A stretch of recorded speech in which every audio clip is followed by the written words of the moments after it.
using, adding to that, I've got 220 grams of cow foot with shaki. This is cow tripe. I've got here, I've got 230 grams of cow tripe as well. I also have my turkey here. So this is a grilled turkey. I am going to be using grilled turkey, so I've got 250 grams of grilled turkey there. Now this is goat foot. This is goat foot.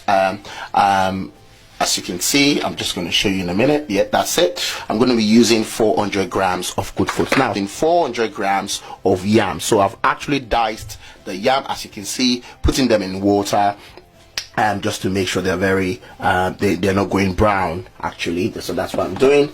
I'm going to use some salt. I've got 3 Scotch bonnet here because I want my very spicy soup here that I'm going to be making.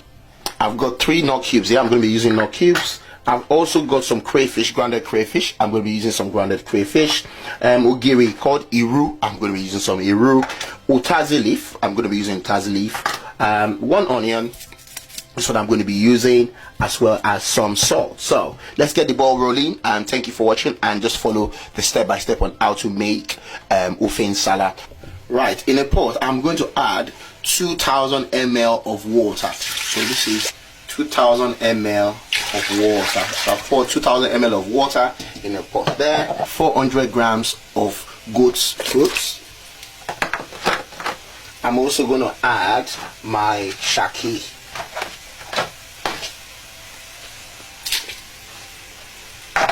In a pot, I'm going to add my pomo. So what we're actually adding is you're adding every single bit of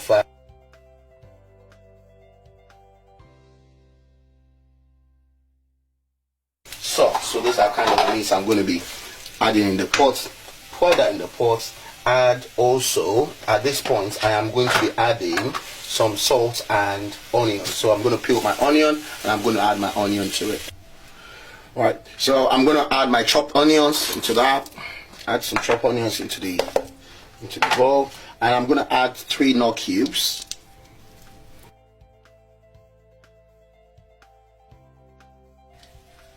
And 3, going to add 3 nut cubes. I'm also going to add my stockfish into that as well. Just add it because you want it all soft. We're also going to add salt. At this point, I'm also going to add 1 teaspoon of rock salt. That's the rock salt, as you can see. Right, I'm just going to leave this for 45 minutes to cook, then I'm going to check later. Right, what I'm going to do is I'm just going to cook the yam. I remember I said it's going to be 400 grams of yam we're going to cook. I pour the yam in the pot now. We're just going to allow that. Don't put any salt, please. You don't have to put any salt at this point. What we need to do is just to cook the yam. So remember, 400 grams of yam in the pot. Slice them and just cook them till they are soft. Now, some people prefer to blend them, while some people prefer to pound them. Anyhow you want to do it, just make sure it turns into a puree form, and that's puree form is what we're going to use. So I'm just going to cover this to cook, give or take around 10 to 15 minutes on this. And that's my Scotch bonnet. I'm just pounding them to make them really nice, and that's actually good. I've been cooking this yam for the past 12 minutes, so I'll just check. Fantastic. The yam is very soft now. So what I'm going to do next, I'm going to pound the yam. Right, what I'm going to do now, I'm just going to pound the yam. As I say, some people would rather prefer to blend it, so you can use a blender or your food processor to do this. Just, pound it nicely. Right, this has been cooking for the past 30 minutes now. So I'm just going to add, at this point I want to add our goat's meat. Remember, we have to cook the hard one first. And so at this point I'm going to be adding the goat's meat. So we've been cooking the shaki, bokoto, the goat leg, the cow foot. We've been cooking everything there, but now we want to add the goat's meat. So I'm going to be adding goat's meat. I'm also going to be adding my turkey. This is the grilled turkey. I'm also going to add in my turkey neck, which is a smoked turkey neck. I'm adding my dry fish and my prawns. Okay, you add that to that. So at this point you want to add another 500 ml of water. Allow that to cook for another 10 minutes. Then we take it off from there. See, everything is cooking nicely, everything is all mixed inside. We all have our goat meat, we have the shaki, which is the goat tripe, the cow foot, everything is all mixed in there, which is quite lovely. At any point of your cooking, you might want to add some water to it, because basically the more you cook the shaki and the bokoto, the water might tend to dry up, so you might want to top up with your water. But remember, the more you add water, the more you have to taste for your seasoning. And I'm just going to taste for the seasoning now to see what the outcome is. At the moment, fantastic, this is perfect. And you can see the aroma, it's so strong, you know, it's making everywhere smell nice in my house. I'm sure my neighbors are going to be knocking my door very soon. Right, so what do I have here now? What would you have to have? We can add a scotch bonnet, or you want to use dry pepper. I'm going to be using scotch bonnet. Remember, I've got 3 scotch bonnet there. Ooh, that's really spicy. I'm also going to be adding ogiri called iru, called locust beans. I'm going to be adding my locust beans. You know what locust beans looks like. I'm going to be adding locust beans there. If you can't find locust beans, don't worry. You can just use seasoning as well. That should be fine. I'm adding my crayfish. As you can see, that's my crayfish, and I'm going to be adding crayfish. Someone might be saying, no, Kola, what's the measurement of that? That's one full tablespoon of crayfish. Again, you just want to taste and make sure everything is fine. Medium temperature. Perfect. Oh my god, this is lovely. This is really nice. Now remember, I was pounding my the yam. Then as you can see, it's all pounded down, which is great. So what we're going to be adding now, I'm going to be adding the yam. I'm just going to scoop my yam, and what would then happen is it's going to dissolve in the soup. So don't worry about it, it's all going to dissolve. So I just want to put them in bits, you know, and I promise you that you'll be surprised. And that's how it's going to be.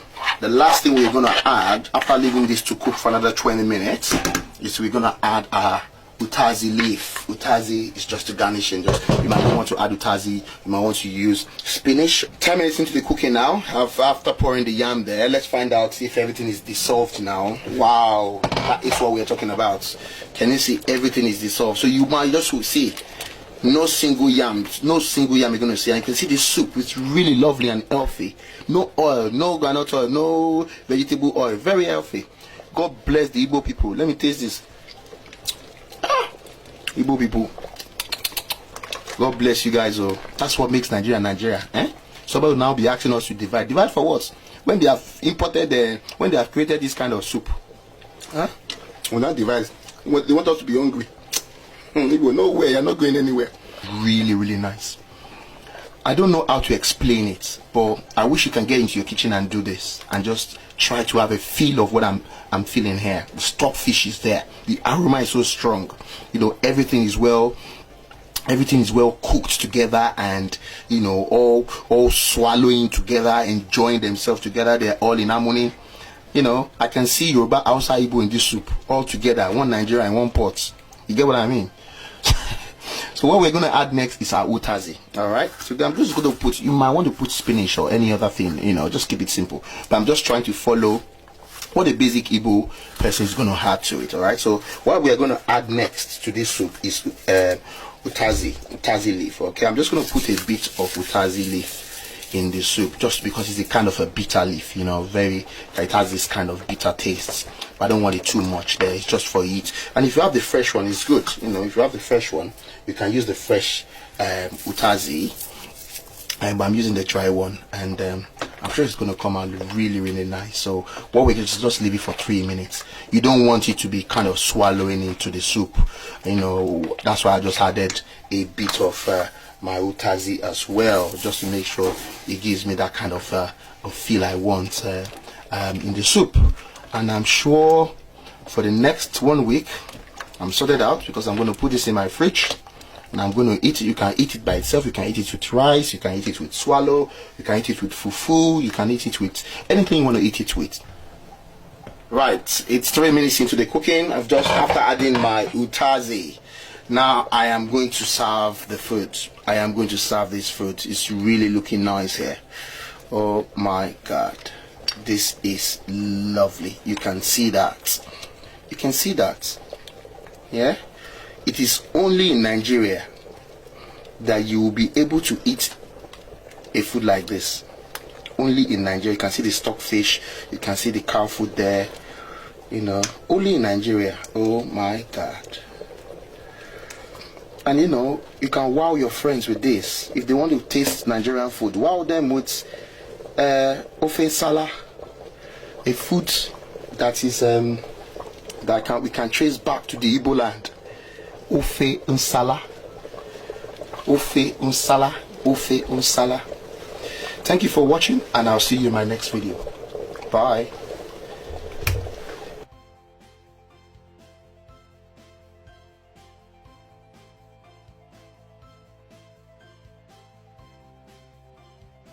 I am sure you have enjoyed watching my video making nsala. Thank you so much for watching this video. Please subscribe to this channel, add me on Facebook, add me on Instagram and Snapchat. Don't let anybody tell you you cannot do it. If I can do it, I am sure you can do it. No matter how small your kitchen is, just go, enjoy the process, enjoy the cooking, and make yourself proud.